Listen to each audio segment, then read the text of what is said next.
Olá, meus amados irmãos, graça e paz da parte de nosso Senhor e Salvador Jesus Cristo. Para quem não me conhece, eu me chamo Daniel e para concluir o módulo 3 de teologia, falando acerca do tema História e Geografia do povo hebreu, para concluir esse tema, a saber, iremos falar acerca ainda dos montes, né? A aula passada falamos dos montes, das planícies, né? Dos planaltos, dos vales. E falando ainda sobre os montes, na página 71, iremos falar de um dos montes mais importantes ali daquela região, né? A partir de um Monte das Oliveiras na página 71 do nosso módulo 3 de teologia, que vai dizer o seguinte: este monte está situado na região oriental da cidade de Jerusalém, separado da cidade pelo Vale de Cedron. Ele faz parte de uma pequena cordilheira, com cerca de 3 quilômetros de comprimento. A distância deste monte até o centro de Jerusalém era de 15 estádios, cerca de 2.775 metros, jornada de um sábado. Betfagé e Betânia estavam nesse monte. Betfagé significa casa do fogo e Betânia, casa da tâmara. Betânia era a cidade de Marta, Maria e Lázaro, a cerca de 300 metros de distância da sepultura da família, onde Lázaro, a cerca de 300 metros de distância, permaneceu 4 dias morto. Nos tempos do Velho Testamento, essa região de muita fertilidade era coberta por grandes oliveiras, vinhedos, figueiras e outras árvores frutíferas e ornamentais. A palavra Getsemane, em hebraico, significa prensa de azeite. Então, né, lemos aqui um pouco das características geográficas, né, do Monte das Oliveiras, né? Conforme lemos aqui, até o centro de Jerusalém dá 15 estádios, né, conforme lemos aqui João capítulo 18, e cerca de 2 quilômetros, né, mais quase 3 quilômetros, né, que é jornada de um sábado, conforme diz lá em Atos capítulo 1, versículo 12, né, falando acerca do Monte das Oliveiras. E sem falar que, historicamente, o Monte das Oliveiras é palco de grandes eventos, né? Como, por exemplo, a entrada triunfal de Jesus, né? Que foi profetizado pelo profeta Ezequiel, pelo profeta Zacarias. Também é no Monte das Oliveiras que o Cristo glorificado ele descerá do céu com poder e grande glória, né? Conforme está lá em Zacarias capítulo 14. Então, além das descrições geográficas do Monte das Oliveiras, é palco também de eventos muito sagrados, né? Então, falando ainda sobre as áreas ao pé dos montes, vai dizer o seguinte: entre o litoral e as altitudes montanhosas, estende-se uma zona constituída de colinas baixas ao pé das montanhas, outrora coberta de florestas e sicômoros. Quando os filisteus combatiam os israelitas, essas colinas eram uma espécie de terra de ninguém, teatro de constantes escaramuças, porque para atacar o adversário, os dois povos tinham que passar por ela. Por isso, a maioria das estradas que a atravessaram eram fortificadas ou vigiadas. Hoje, grande parte dessa região é cultivada, né? Falando ainda sobre acerca dos montes, né? Que é, fala que essas colinas, né, dos montes eram chamadas de terra de ninguém quando os israelitas enfrentavam os filisteus, né? E também era palco para guerras, né? Era uma passagem pelos adversários. Lendo aqui os montes da Transjordânia diz o seguinte: os montes da Transjordânia são aqueles que ficam ao lado oriental do Rio Jordão, na área que se estabeleceram as tribos de Ruben, Gad e a meia tribo de Manassés. A Transjordânia é uma região montanhosa, porém mais elevada. A área é rica e fornece ótimas pastagens para grandes rebanhos de ovinos e bovinos, outrora criados em ovelhas como tributo anual a Israel. Como referência aqui, cita 2 Reis capítulo 3, versículo 4. As montanhas sobem de 600 a 700 metros ao leste da Galileia por quase 2 quilômetros ao leste e ao sul do Mar Morto. Essas são cada vez mais chuvosas à medida que se elevam, constituindo uma faixa fértil entre o Vale Árido de um lado e o deserto arábico de outro. Então, lemos aqui, né, acerca dos montes da Transjordânia, né, que se estabelece no lado oriental do Rio Jordão, que pega a tribo de Ruben, né, a meia tribo de Manassés, e a meia tribo perdão, a tribo de Gad, fala também que as regiões ali da Transjordânia é uma, é uma região bem mais elevada, né? Uma região onde tem a fornecer muitos gados, né, muitos bovinos e muitos rebanhos, né, e conforme lemos aqui, houve um tempo em que o rei de Moabe, ele pagava 100 mil cordeiros e a lã de 100 mil ovelhas como tributo anual a Israel, né? Conforme lemos aqui a referência em 2 Reis, capítulo 3. Então, vemos aqui que o monte da Transjordânia, além de ser elevado, também fornece um bom rebanho, por assim dizer, gerando uma boa economia. Lendo aqui sobre os montes de Baçã, vai dizer o seguinte: Baçã é uma região montanhosa de muita fertilidade, que está situada no Planalto Oriental. Ao norte, fazia divisa com o Monte Hermon, ao leste, e limita-se, falando do leste, com o deserto da Síria, e parte do deserto da Arábia, e ao sul com o vale de Yarmuk, e o oeste do Rio Jordão, e o mar da Galileia. Este monte é referido no Salmo 68:15. Esse território era habitado nos dias de Abraão pelos Refaíns, uma raça de gigante cujo último rei foi Og, derrotado pelo exército de Israel, sob o comando de Moisés e Josué. As terras que pertenciam a este rei ficaram para a meia tribo de Manassés, né? Continuando a leitura, falando do Monte de Gileade, vai dizer o seguinte: este é mais o conjunto montanhoso que vai do sul do rio Yarmuk e se estende até o norte do Mar Morto. Toda sua extensão era de 90 quilômetros por 30 de largura. O rio Jaboque divide essa região montanhosa de leste a oeste em duas partes, quase iguais, ficando ao norte da tribo de Gade e ao sul a tribo de Ruben. Nos tempos de Jesus, essa região era chamada de Pérea. O nome Gileade tem origem no encontro de Jacó com Labão, que ergueram uma coluna de pedra por testemunha do tratado entre eles, visto que Labão chamou de Jegar Seaduta e Jacó chamou de Galed, que significa montão do testemunho. Esta região montanhosa foi palco de muitas maravilhas registradas na Bíblia. Ali houve o encontro de Jacó com Labão e logo após com o anjo do Senhor. Moisés tomou heroicamente aquelas terras. 2 juízes viveram ali, Jair e Jefté. Ali foi o berço do profeta Elias. Foi também a sede do reino de Isbosete, filho de Saul. Foi ali que Davi se refugiou, fugindo de Absalão. Ali foi onde Acabe morreu, na batalha de Ramote de Gileade. Naquela região, Jeú foi ungido a rei em Gileade. Então, conforme lemos aqui, o Monte de Gileade é palco de muitos eventos, né? Que é uma região montanhosa que ficava na região ali da Pérea. Ele ficou conhecido assim pelo patriarca Jacó, né, que significa montão do testemunho. E aqui lemos aqui foi o berço do profeta Elias, foi aonde Jacó teve encontro com o anjo do Senhor, foi aqui onde Acabe, né, foi executado, né, na guerra. Então vemos aqui que o Monte Gileade, ela é palco de muitos eventos bíblicos, por assim dizer, né? Lendo aqui sobre o Monte Nebo, vai dizer o seguinte: com 800 metros de altitude, esse monte localiza-se cerca de 15 quilômetros ao leste da foz do Rio Jordão e por trás da planície de Moabe, perto do Mar Morto. Foi do cume deste monte que Moisés contemplou a terra prometida e depois morreu. Alguns palestinólogos entenderam que o Monte Pisga, ou Monte Nebo, é um acidente geográfico do Monte Abarim, que compreendia toda a região montanhosa, onde se localizava também o pico do Monte Nebo. Falando sobre a hidrografia, né, vai dizer o seguinte: a palavra hidrografia é formada por 2 vocábulos grego: hidro, que significa água, e graphen, que significa descrever. Sendo assim, a hidrografia é a ciência que estuda as religiões aquáticas. O sistema hidrográfico da Palestina é talvez um dos mais pobres do mundo.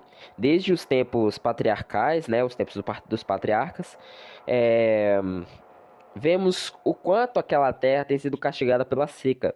Mesmo com toda a engenharia desenvolvida no atual Estado israelense, a terra ainda sofre com as terríveis secas, com exceção da orla marítima, onde as chuvas são mais frequentes. Apesar de toda essa deficiência, a Palestina é chamada na Bíblia de terra que mana leite e mel, jardim regado, terra de chuvas e terra de abundância. A hidrografia pode ser dividida em 3 partes: mares, lagos e rios. Então, né, lemos aqui, né, sobre o Monte Nebo, né, que foi aqui onde Moisés, né, contemplou a Terra Prometida, né? É um acidente geográfico, né, que compreende toda a região montanhosa, né? Então, lemos aqui, né, finalizando acerca dos montes. Agora falando sobre a hidrografia, né, que é formada de dois vocábulos gregos, né, que é hidro e água, né, graphen, né, que significa descrever, né, as regiões aquáticas, né, o estudo das regiões aquáticas. E lemos aqui que a Palestina é uma terra que emana leite e mel, jardim regado, terra de chuvas e terra de abundância. E falando sobre a hidrografia da Palestina, pode ser dividida em três partes: mares, lagos e rios. Vamos ler aqui os que falam dos mares, né? Vamos ler aqui todos os tópicos que falam dos mares, que vai dizer o seguinte. Tópico mares na página 72, vai dizer o seguinte. Segundo o dicionário Aurélio, a definição de mar é massa de águas salgadas do globo terrestre, compreendida também como oceano. Pode significar também grande massa de água salgada situada no interior de um continente. Entre os hebreus, mar compreende qualquer grande massa de água. Os mares aparecem na Bíblia como criação de Deus. Em uma linguagem poética, Jó declara em seu livro que o mar presta obediência a Deus. Biblicamente falando, a Palestina possui três mares frequentemente mencionados em vários livros: Mar da Galileia, Mar Mediterrâneo e Mar Morto. A Bíblia fala também do Mar Vermelho, mas este não se localiza no território da Palestina. O Mar Mediterrâneo banha a região da Europa, banha a Europa Meridional, a Ásia Ocidental, a África Setentrional e toda a costa ocidental da Palestina. Este mar liga três continentes, Ásia, África e Europa, e era o único mar navegado nos tempos bíblicos. A palavra Mediterrâneo não aparece na Bíblia nenhuma vez. Esse mar é mencionado na Bíblia com o nome de Mar Grande, Mar Ocidental, Mar dos Filisteus, Mar de Jafá. Apesar de todos estes nomes, o termo mais usado na Bíblia para se referir a este mar é o mar. Os gregos chamavam de Mar Grande, os romanos Interno Mare. Com a extensão de 4.500 quilômetros, o Mediterrâneo é um dos maiores mares internos, né? Ou maior, né? Se não maior. Neste mar estão as ilhas de Chipre, Creta e Malta. Para os judeus, o Mediterrâneo constituía uma enorme defesa natural em seu flanco ocidental, uma vez que na sua costa não havia nenhum porto, exceto da cidade de Jope, onde o profeta Jonas embarcou em sua fuga. O rei Herodes construiu um porto artificial na cidade de Cesareia, onde havia uma fortaleza romana na qual Paulo ficou prisioneiro por alguns anos, e mesmo assim os navios não podiam se aproximar da costa por ser muito rasa. Sendo assim, o embarque e desembarque tinha que ser feito através de pequenos botes. Por este mar, navegou muitas vezes a serviço do Evangelho o apóstolo Paulo, em suas grandes viagens missionárias. Por este mar vieram os famosos cedros que foram enviados pelo rei Irão, transportados e jogados até o porto de Jope. Então lemos aqui, né, um pouco da estrutura geográfica, né, do mar Mediterrâneo, né, embora não apareça na Bíblia, mas é um mar muito importante, né, conforme lemos aqui no texto de Deuteronômio, no texto de Josué, conforme a maneira elas são chamadas, e também é ponto de partida de várias viagens missionárias, inclusive do apóstolo Paulo, né, por assim dizer. Lendo sobre o Mar Morto, ainda na página 73, vai dizer o seguinte: o Mar Morto, né, lendo aqui sobre o Mar Morto, localiza-se no extremo sul do Rio Jordão, onde mesmo deságua. Fica na foz do Rio Jordão, entre as montanhas de Judá e as montanhas de Moabe, na região mais profunda do planeta, né? Não tem saída, mas produz uma imensa evaporação de aproximadamente 8 milhões de toneladas de água por dia, o suficiente para controlar suas dimensões. No verão, a temperatura chega até 50 graus Celsius. Está situado entre Israel e Jordânia, a uma distância de 24 quilômetros a leste de Jerusalém. Tem cerca de 74 mil quilômetros de norte a sul e 16 km de leste a oeste, com um total de 930 km². O Mar Morto é profundíssimo, medindo cerca de 300 metros de profundidade.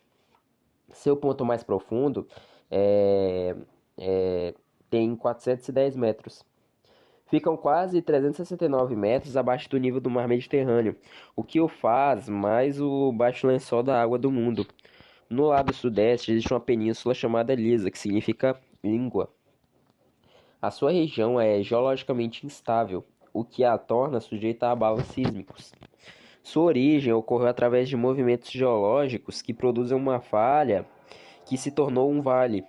Ali se localiza uma das maiores falhas geográficas do planeta, chamada de Vale da Grande Falha, que se centraliza em torno do Mar Vermelho, Mar de Junco entre a Arábia e o Egito. Nomenclaturas. Ao longo da história, esse mar tem sido conhecido por diversos nomes.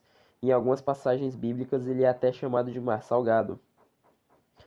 Ele é chamado de Mar de Arabá, do Oriente, e por aí vai, né? Referências aqui a Ezequiel 47, Gênesis capítulo 14 e Deuteronômio capítulo 3. Nos escritos profanos, esse mar é denominado por diferentes nomes. O historiador judeu Joséfo o chama de mar de asfalto ou asfaltite, em virtude das grandes jazidas de betume encontradas em sua dependência.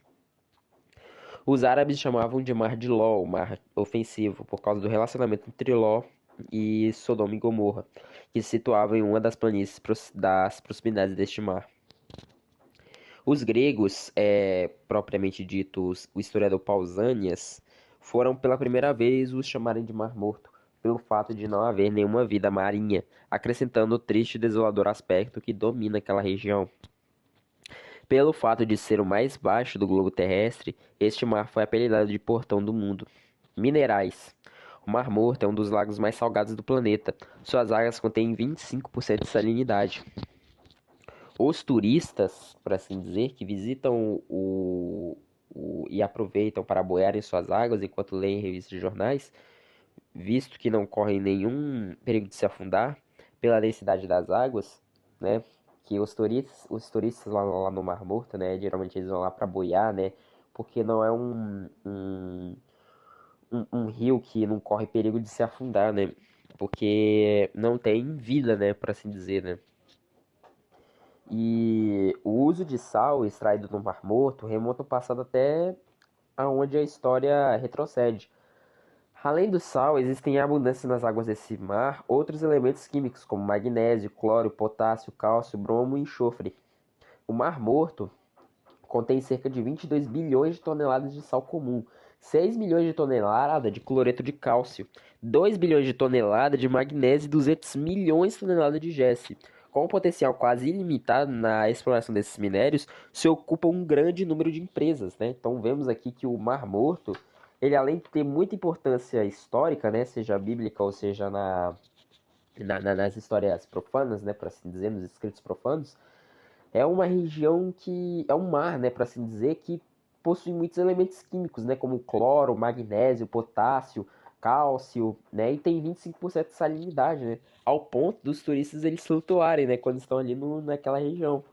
Lendo aqui sobre o Mar da Galileia, vai dizer o seguinte: o Mar da Galileia, que não é propriamente um mar, mas um grande lago doce, está localizado no lado norte da Palestina e é formado exclusivamente pelo alargamento do Rio Jordão num trecho de seu curso. Com uma forma ovalada que nos lembra uma pera, este mar está aproximadamente a 18 quilômetros ao sul do Lago de Meron e 96 quilômetros ao lado norte. Está a 212 metros abaixo do nível do mar, medindo aproximadamente 18 quilômetros de comprimento e cerca de 14 quilômetros de largura. As suas margens, que dão para o Oriente, são montanhosas, enquanto o seu lado ocidental, na parte noroeste, estende-se das planícies férteis com cidades que foram muito importantes nos tempos bíblicos. Tem em média 45 metros de profundidade. A sua parte mais rasa não chega a menos de 4 metros de profundidade, e a sua parte mais funda não vai além de 50 metros de profundidade. Fica situado em uma grande bacia causada por uma grande falha geológica. Com as águas avermelhadas e turvas, deságua exausto sobre o lago de água doce, o Rio Jordão. Apesar disso, as águas são relativamente limpas. Além do Jordão, ele recebe muitas fontes em suas margens, entretanto suas praias, localizadas ao norte e ao leste, são barreiras rochosas, né? Como lemos aqui, né, no tópico, o Mar da Galileia não é exatamente um mar, ele é um lago doce, né, que está localizado ali na Palestina. As nomenclaturas, né, conforme lemos aqui vamos ler aqui no tópico, né, vai dizer o seguinte: Kinerete, Deuteronômio capítulo 3, Juízes capítulo 13 e Números capítulo 34, é com esse nome que o Mar da Galileia aparece no Antigo Testamento.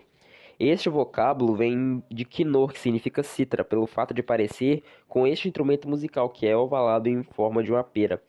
Lago de Genezaré ganhou este nome pelo fato de estar localizado em uma planície de seu ângulo noroeste chamado Genezaré. Esse nome significa Jardim do Príncipe.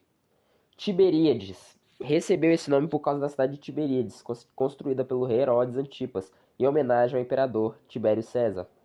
Mar da Galileia, esse é o nome que foi dado pelo fato de estar localizado em uma divisão política do Império Romano na Palestina chamada de Galileia.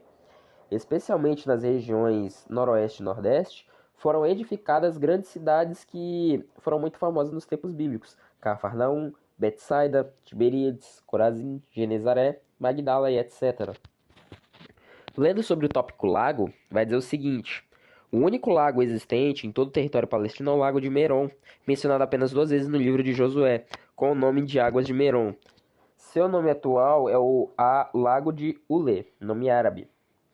Esse lago mede cerca de 8 quilômetros de comprimento por 6 de largura, tendo 3 a 4 metros de profundidade, está a 2 metros acima do nível do mar Mediterrâneo e a 280 metros acima do mar da Galileia, lugar para onde iam as águas que por ele passava. Seu nome significa literalmente superior, talvez pela sua posição geográfica ao compará-lo com o mar da Galileia e o Mar Morto. As suas águas eram doces e produziam muitos peixes. A sua parte norte era inóspita, perdão, e repleta de mosquito transmissor de malária. Antigamente, nas margens desse lago, vicejava o papiro. A região desse lago, né, foi palco de uma grande batalha entre os exércitos confederados do norte da antiga Canaã e o exército de Israel, chefiado por Josué. Esse lago não existe mais porque foi totalmente drenado pela engenharia de Israel, reduzindo uns pequenos açudes pela criação dos peixes. Todo o trabalho de sua drenagem foi terminado em 1957. Rios, né? Lendo aqui sobre o tópico rios, após falamos aqui do lago, né? O Lago Doce do Mar da Galileia. Falando acerca dos rios agora, segundo o dicionário Aurélio, a definição de rio é curso de água natural de extensão mais ou menos considerável que se desloca de um nível mais alto para o outro mais baixo, né? Aumentando progressivamente seu volume até desaguar no mar, num lago ou no outro rio e cujas características dependem do relevo e do regime das águas. A palavra rio no idioma hebraico aparece em diversas formas, a saber, Yadi é o nome dado a um tipo de rio temporão, isto é, só corre águas no seu leito em determinada estação do ano. Trata-se de uma ravina ou de um leito seco onde corre somente águas em seu leito no seu período de inverno ou de chuvas. Nahar, falando de outro termo hebraico, é o vocábulo normalmente usado para identificar um rio comum. Os rios da Palestina são divididos em duas bacias hidrográficas, bacia do Mediterrâneo e bacia do Jordão. A bacia do Mediterrâneo são aqueles rios que suas águas caem no mar Mediterrâneo, né?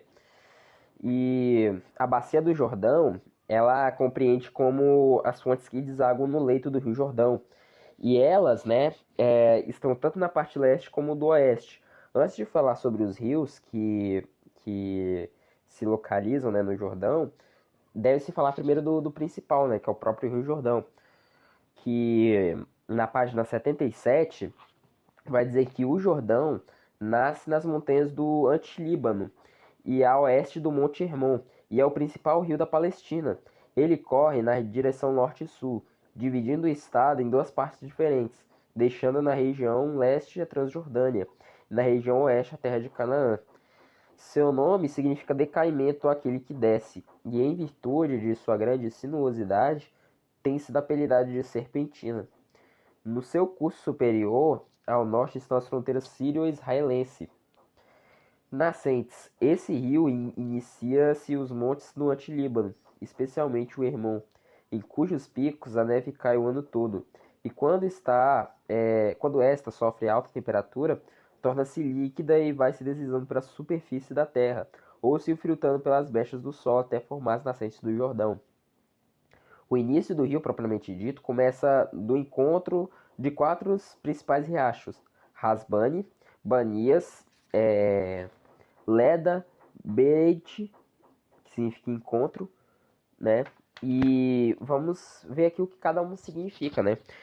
Hasbane é um riacho com cerca de 40 quilômetros de extensão que emana de uma grande fonte chamada Ainfura, onde a altitude é cerca de 520 metros acima do nível do mar, com cerca de 300 e de profundidade, né? 300 metros de profundidade.